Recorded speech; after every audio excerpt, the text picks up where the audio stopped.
whenever you try to identify this is one living being, now you will show the body and say this is one living being.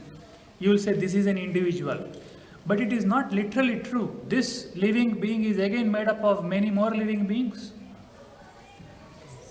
There are billions of individual cells working. They are individual units. They have a wall surrounding them and they are units, individual units. That's why you call them cells. They are cells. But all the cells that make up that organism, they are working in tune with the bigger organism. Just like you can go lower and lower, just like you can go deeper and deeper, there is no end. We can't say that the individuals are at this level. Same way you can expand also. Why do you say this is an individual? Why can't you say the world is an individual? Why can't you look at this as a cell? Are you following me?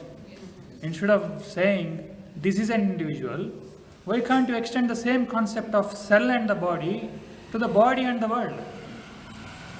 Because otherwise you will have a delusion that I am an autonomous entity. I am individual, I will do what I want. No, you are just a cell in this organism. If you have that attitude that I will do what I want, I am an individual, it is a cancer cell. In your body, if some cell starts doing whatever it wants, it is cancer cell. If we do that, we will become cancer cells of the existence. If you are more and more in tune with that, then if you are in tune with the bigger organism, you will see that the organism will give you whatever you want automatically. If the cell is in tune with the body will nourish the cell. Whatever the cell needs, the body gives. You know, in this movie PK, that scene, do you remember? Whoever has watched. In that scene, that man says that this astrologer or pujari, whoever it is, he is telling me that you have to feed the cow. If you feed the cow, you will get the job.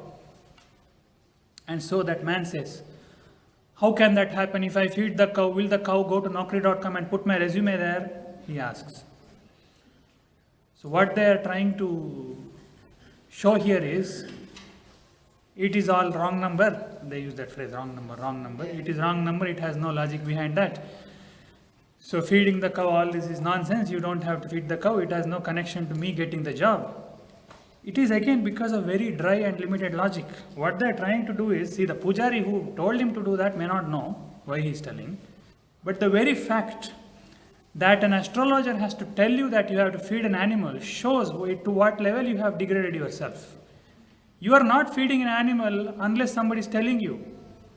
Unless you are losing your job and some astrologer tells you you feed a cow or feed an animal, you are not feeding. It shows you have become extremely constipated. You are not opening up yourself at all to anything, and therefore you have become kind of a cancer cell of the system, and therefore the system is now going against you. It is giving you a lot of hindrances, and therefore religious people will tell you, open up a little bit, feed some animal, plant a tree, or give some charity. They are telling you not to tell you that the cow will go and put in Naukri.com. They are telling you so that you open up yourself a bit. Open up yourself a bit, expand your awareness. Don't think that I am some individual entity. Establish some harmony with the system. Then the system will work in favor of you. Your hindrances may go away. Whatever hindrances you are facing will go away because the system will respond. The cow will not respond. The cow by itself will not respond. Why are you waiting till an astrologer tells you? Why can't you do it yourself? See, astrologers who are telling it may not know why they are telling. That's a different thing. The fundamental principle is this only. They are asking you to acknowledge that you are not an individual. The individual is one only. You are just a part of the system. Don't be in the delusion that you are some autonomous entity.